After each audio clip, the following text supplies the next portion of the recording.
Welcome. Welcome. Welcome. We sit here in the bunker, otherwise known as the ancestral hovel. Yes, and we're without our art director. Yes, we're actually filming this ourselves right now in a parallel universe. Yes, very good. So if the sound's off, the levels are off. We need to do some clapping. If you clap. Yeah. No, but let's start. Calibrate the levels. Calibrate the levels. It's rather like one of those broadcasts that when they have a coup, they have military music playing, or they have a sort of when there's the nuclear apocalypse. They have a sort of broadcast of sort of pre-recorded to establish national calm. It's a bit like that. It is just like it. Very similar, except not at all. But viewer, the other day I went for Sunday dinner at the Foulkes and Masons establishment, established quite a while ago by the look of it. Which one's that? The 45? No, the 45. Is it 45? The 45. 45 Germain Street. But also it's on Piccadilly. It's been there since the early 18th century. I think it started selling candles. What, Foulkes and Mason? Yeah, it's branched out since. I think apparently they created the Scotch egg. They created the Scotch egg. And there are some very good Chinese photographers taking pictures of a Scotch egg on a table outside of it. I would be very quiet if I created the Scotch egg. I'd keep fairly stum about it. I like a Scotch egg, a good Scotch egg. Maybe they'll do a vegan one for me or something. Yeah, without the Scotch. Without the egg, without the Scotch. Alcohol-free Scotch eggs. Oh yeah, it has to be without the egg as well, doesn't it? Yeah, you have to eat it with a sort of wearing. I mean, maybe they should have it in. It's not Scottish at all. No, it's very German Street's a very Scottish place. Could you? You see often people in tam o'shanters and kilts. I love the tam o'shanter. With I want one of those tam o'shanters where you have the wig attached to the bottom. Yeah, but that's the only type I know. The tam o'shanter. That's the only type I know. So you've got this sparkling what? Well, tea.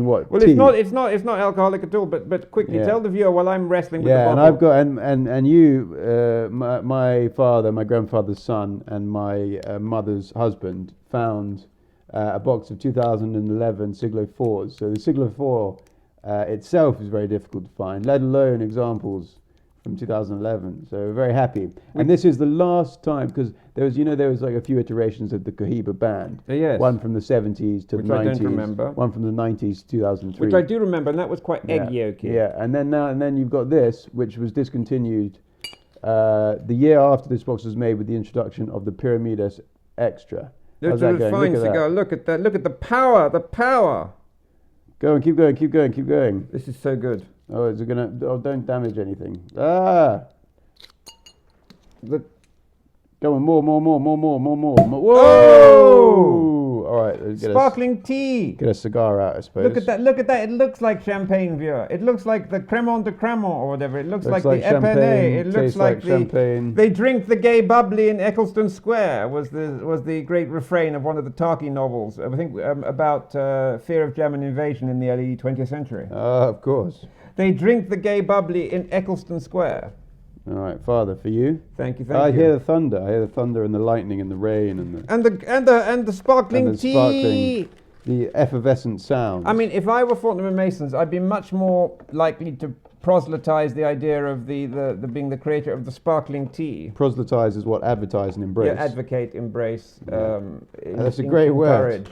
It's the first time you've actually described a word with synonyms that I know. I know. I'm usually you say proselytize, meaning comblabulate. Comblabulate. And specticize. Specticize. Max. All right, yep, that's me. Should I see if my Dunhill 67 de Rock 9-carat gold cutter will cut this? Yeah, we're gonna do. Do you think it will? You might have to chip away at it. Oh, yeah. God, that is brilliant. That is an amazing cutter because it does such a small diameter. 46 at a push. That is fantastic. So I think, these cigars, they're nice and soft, just nice and humid, how you like them. I like them humid. Yeah, I know you do. I know you prefer them to be like bone dry. Not bone dry, but I'm like Edward in some respects. Nearly as old. Armenian. You know what I'm going to do? Is if you keep that flame going for me, I'm going to use one of your spills with your initials on it. Oh yeah, Vua. This is Nicholas Foulkes Est, 1964. Thank you very much. EST. Now you as a qualified master of Havanas. Estimated birth date. This is my established. This is when I was established. Estimated, I prefer. But you know, this is when you trained as a master of Havana. One of the practical aspects was lighting one a cigar underwater, wasn't it? Oh yeah, and they did. You finished with that spill. I might have a go with it. No. Got to do it proper. Okay. Yeah, I'm gonna have another go with the spill. These are given to me by Gemma. For my birthday. Which one? 50th, I think. Oh, sorry. I got this from Edward. Oh yeah, it's such a nice. You see, look at this ash from these spills. It's everywhere. Yeah, each bit of ash is a valuable relic to be cherished. Maybe we should sell them on the Foulkes and Sons e-commerce site, bits of ash. Because, viewer, such has been the demand, viewer, for all these accessories, this range of clothing. I had a meeting with the great Mark Cho, proprietor of the Armory in Hong Kong, and he owns part of Drake's. And he's a clothing tycoon. He was just over the moon. So do you want to hear my idea for the piece of clothing? Mm-hmm. So you know how they've made, safari jackets and workwear, chore jackets with sewn cigar pockets and cylinders of leather in which you keep them. So what I'm thinking, God blimey, there's a tree collapse on the... Oh gosh, look at that viewer, Yeah, look at it, Good thing we're battened down in the bunker of the ancestral hovel. We're in the storm basement, we're in the typhoon shelter. God save us. I remember when I was in a casino once in Macau, and they had typhoon warnings on the wall. Amazing. And I'm sure they kept them so high so that people didn't go out to the casino and stop gambling. You know what I mean? Anyway. This is my idea. What you have. Yes. I've tried some already. My idea. My idea. Mark Cho said he was thinking of chore jackets for cigar smokers. And I've added to that. And I'm thinking, so you get a breast pocket, and usually the breast pockets on these ones where they have cigars are replaced by these sewn leather cylinders. Yes. What you have, I think, is a pocket. And then on the front of that pocket, you have the leather. So you can have your pocket handkerchief behind your cigars, your chain, your cutter in the pocket behind your cigars. And then we do the same with the pockets on the side. But we also need to have little pockets with with the straps to stop things falling out. So we should really do one with. Actually, there was a marvelous Brioni jacket once made in the 70s, which had sort of numerous pockets, epaulettes, and had an external cigar pocket with the metal cylinder. An external cigar pocket. What do you think of this cigar? Nice. Very mild. You've been speaking to your grandfather. Very mild. Yeah, it's a good cigar, isn't it? You know what I had? I still maintain that the Exquisito is the best ones left. How old was that? Because there's only one or two left. But the Exquisito, from Soane. The Soane, yes. That's the but best cigar. They're still making it? No, they're still making it, but no one buys it. Why not? Because it's an outmoded, unpopular, highly unfashionable size. What is it? 36? 36. Yeah, 33. Maybe it's 33. It could be 33. No, I think it's 33. No, 33. Let's say 33. Really? Maybe 36. But I had also. You're the master of I was once upon a time. You should know these things. The Panatella is a very good cigar as well. That's hugely flavorful. The Punch Panatella Grande I go for. But That's you think it's flavor? It's a great cigar. Edward used to love those. And I was smoking I've been smoking a few of the Monte Cristo Joyitas, which are the same size. Oh, I know those. Yeah. I don't like Monte Cristo usually, but that's a fantastic cigar. And before you light it, it tastes age even if it's not.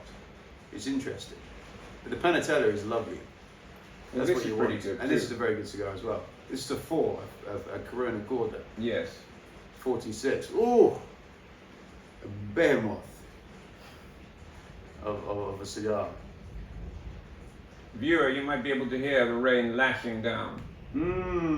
Fantastic. What do you think of this? Sparkling tea. It's not very sparkling though. Yeah, but come on, you saw that sparkle there.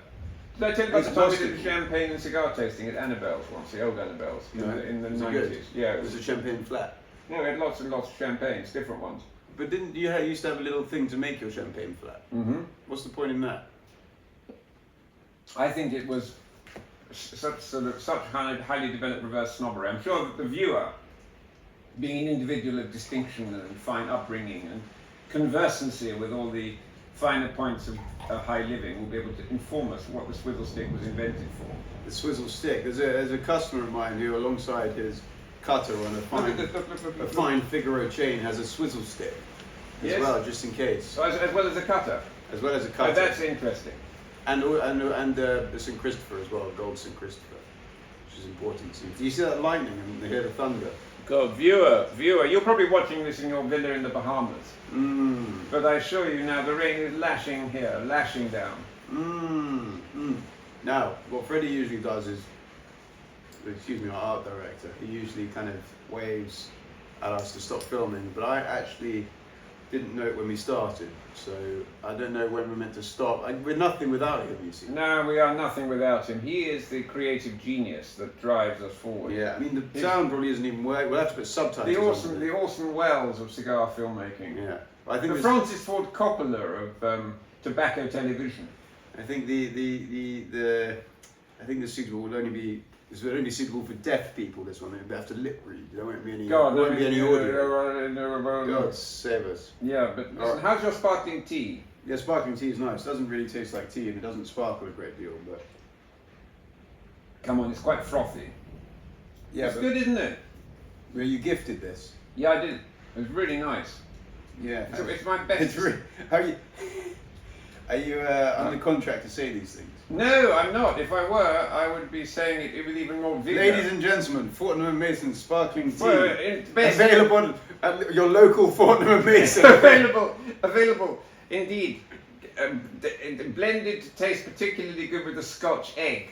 And of course, a Cohiba Siglo IV with a box set in 2011, gifted to you by Gem and Freeman for your 50th birthday. No, this was bought in. God knows this was bought. I didn't know where I bought this one. This one's your what? This was the 50th birthday. No. The spills were the 50th birthday. Spills. I thought you said the cigars were. No, the spills. Careful. The spills are worth. The spills are worth. You know. That's another element of the e-commerce viewer. Is that e-commerce. You'll be getting the opportunity to purchase Foulkes and Sons spills. Well, actually, it's not a terrible idea. It's not, is it? No, it's a brilliant idea. I think we've got to stop now and smoke a bit and come back and have some more non-alcoholic, non-effervescence, not really tasting like tea drink. Think of it like drinkable Scotch eggs. See you soon. Viewer, and we're back. From beyond the paywall. God, we were just indulging in some fine antics beyond the paywall. You really missed out. You really missed out. If you haven't paid to be behind the wall, the non-existent wall, the soon-to-be existent wall, then then what are you doing with your life? Yes, well, you certainly. I mean, you missed. But I mean, it wasn't. It's more or less more of the same nonsense, really, wasn't it? Yeah, probably more nonsensical. I probably actually repeated the same rubbish that we were speaking before. Yeah, but it's worth paying for. You get double the amount of nonsense. Yeah. For a small pecuniary consideration. Yeah, and I think it should be dollars in which you pay. Dollars. Not. Are we taking cryptocurrencies? Which one? I don't know.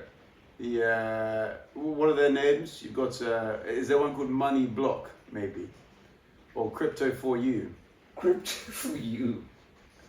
Cryptotronics. Have you cut your beard lately? Have you trimmed it or something? No, because I don't have an electric trimmer. And it looks good. Well, thank you. It's gotten to sort of artistic. It's gotten to the point that if I tried to do it with a razor blade, it would hurt. So I have to go to one of those barbers on German Street, perhaps on a lunch break. And they will trim your beard. Light up a Siglo IV 3 and have my beard trimmed.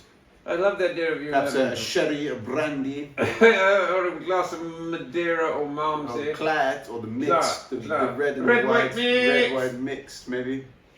Viewer, I can only recommend these cigars. I couldn't recommend anything too highly. I would say go and buy them, but this might be the last box of 2011 Ogre Factory. July 2011, EMS 2012. In your possession. Cabinet. Viewer. It's a nice cigar. It's there's more body to it now, as you'd expect. A pepper, perhaps, but a pleasant one. Yeah. Toasted quality to it. We like the toasted quality. There's only really so much you can say when it comes to cigars, apart from it tastes like good Cuban tobacco. No, that's Alberto's great line, is a taste of tobacco, good Cuban tobacco. Which it does. It's not wrong. It's not wrong, but when you have a proper cigar of this, because here we have viewer, it's 29 years, almost to the day. Well, I mean, whenever you're watching this, God knows. But I mean, you can see that I was there in Claridge's in 1993 when they launched the Linnea range. It was an amazing evening. The entire ballroom of Claridge's Hotel, so that as far as the eye could see, and that was wasn't very far because there was lots of smoke. Well, this was the 1492s, was it? The Siglos. Mm-hmm. So this was only 1 to 5. Mm-hmm. Fantastic. Which do you prefer, the Siglo or the Classico range? The Classico. Why? A richer flavour. I think the Siglo 6 is smoother the best. as well. Are they smoother, do you think? These are very At smooth. least the smaller ones are. Like, I haven't been so keen on the Lanceros as of late. I say as of late, but before they were kind of the unicorns of the Cuban portfolio. The Grail cigar, as they say. But there came a time where I was falling out of love with them because of construction and a bitterness, and but I still love the Exquisitos and the Panatella. Exquisito fine cigar, Panatella fine cigar, Esplendido's fine cigar. Yeah. But the Robusto still is a great cigar. Everyone loves the Robusto. But then when it comes to the it just fits in the hand so nicely. The Siglo 3 is fantastic, as is the 4 and Siglo the 5. 4, Siglo 5. The 6 is very good. I had the 6 is brilliant. Did we have a 6 the other day? We did, and I also I had the you gave me another of those AP Siglo 6 from 2010. The Audemars Piguet selection. They were very good. That was one of the best things Audemars Piguet's ever made, was that box of cigars. I mean, they're fine watches, but I mean, they should really go into the cigar making because they really knew what they were doing there. There was a proper. I had it in the evening, but what I did have, which I was disappointed with recently, and I told you about, was the Bolivar Bellicosos Finos from '97. Was it? That was prior to them doing any special editions of any sort at all. Yeah, but it was just a bit. It was bitter and strong and. Well, you would expect it to be strong. No, you wouldn't because I've had the Bolivar. I've had the Bolivar tubes. The Coronas Gigantes. No, the Coronas Gigantes in tubes are very mild. And also the Bolivar. That's the Partagas. The Partagas du Connoisseur number 3. That's a very mild cigar. But how old is the Partagas du Connoisseur number 3? I think I had the ones from the late 90s. Connoisseur number 3. Yeah, it's like very small. It's kind of like like an Exquisito size almost. Yeah, I mean, that's one of those cigars I have mistakenly believed non-existent until, obviously, Edward had like kind of 10 boxes of them. I love Edward. He's got 10 boxes of everything. Dunhill Don Candidos. He's got oversupply of those. He gives them to the office cat to smoke. You can see it's like that cigar smoking cat in the Master and Margarita. Yeah, the kind of vodka drinking cigar smoking cat, martini drinking cigar smoking cat. You see, that's a proper book. I mean, well, I don't know if it is a proper book. You didn't get very far with it, did you? No, it's a bit. I didn't get very far with that other one, the Zen in the Art of Motorcycle Maintenance. Was it not enough motorcycle maintenance? You bought it in the hope of being able to sort of. I bought it as a Haynes manual, basically. Yes. I don't think the 1970s. I think there was more of a spiritual element to these things. But the Master and Margarita, I mean, I read The White Knight by Bulgakov, and when I was in Mikhail Bulgakov. When I was in the Ukraine, I went to his dwelling and sat next to a bronze of him. Oh, amazing. But I couldn't get on with the Master and Margarita. But I don't think I even got to the bit where they had the cigar smoking cat. Well, that's the best bit. I mean, that viewer shows. You could have started and finished with that bit. Well, or just like done the adventure, called it the Adventures of the Master Margarita and the Cigar Smoking Cat. I mean, I'd read that. But there was the other one, which is a very good one, which is I Served the King of England by another Eastern European. Oh, that was recommended to you by your godfather, wasn't it? No, my aunt. It was your sister. Oh, my sister. Was it good? It's very, very good. There's this great feast. There's these African people that come to have a feast, and they on a spit roast, they have an elephant inside of which is a camel, inside of which is like a buffalo, and then an antelope, down to something like a porcupine, and it's all spit roasted. And that sounds almost like an Elizabethan kind of trope. It's great. Retransferred. And then was it cooked in such a way that once you opened the stomach, the hedgehog or porcupine would sort of scramble out? I think so, but I love how when that was made, that is what Africans were considered to be eaten. It could have been a delicacy. I like that. I mean, for God's sake. I mean, proper stuff. And it probably wasn't even written that long ago. What do you think? I don't know. I mean, I don't know. I mean, I think Nubargal Benker's father ate elephant. I've never heard of anyone doing what was done in that book. I think at the Ritz, actually, they ate elephant. Well, I mean, that kind of makes sense. And they probably ate lion and No, I didn't think they did. cheetah. I think they just wanted to take... I mean, I could be making this up, but I don't think even I would make that up. Or maybe I would. Viewer, may I recommend? Don't don't reach for a Scotch egg. Reach for the sparkling tea. All right. Well, I think we've outsaid our welcome. Blimey, I know I have. How long has this episode been? About 3 days. Bloody hell. I've aged. And the storm is still going as well. The storm is still going. It was a dark and stormy night. That was one of the Bolivar Lytton opening lines of cliche opening or whatever. We love it. We love it. Anyway, on that note, I think that's no. We got to educate the viewer as to the refinery of the cigar. It's very nice and it's worth picking up. You won't be able to. Viewer, another completely useless broadcast draws to its close. But this size, however, is not unpopular. It is unavailable. But what are the alternatives to the 2011 July made Siglo IV? Perhaps the Punch Royal Selection number 11. Yes, viewer. Same size. That is another great cigar. Is anyway. Is it the same? No, it's longer, isn't it? I thought it was a Corona Gorda as well. But God, you're supposed to know these things. I just I meant to know about cigars that were discontinued before I was born. Yes, of course. Sorry, most of them were. Well, I mean that's most of the stuff we've got. I mean we don't trust the new things. But the Punch Roll Selection, viewer, again another alternative, but not one that you're going to be able to lay your hands on No, at all. I wouldn't have thought so. Never again. But what other cigars can actually we recommend to the viewer? What about a Punch? Very good cigar. Same size. That's a good cigar. And they still make it. And it's actually quite good. And it's a nice cigar. Anything else? Perhaps a Trinidad Coloniales. It's not quite as girthy. But it's equally smooth. It is. Viewer, that's not a bad idea. And it's expensive. And it's humble. Anyway, look, my mother, your wife, is her parents' daughter. We've got to go.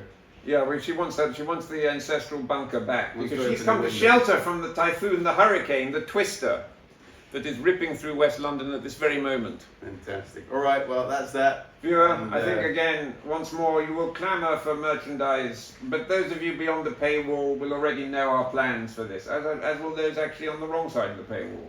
We're so democratic in the distribution of knowledge. We've got to go. All right. Viewer, Bye-bye. thank you, viewer. Bye.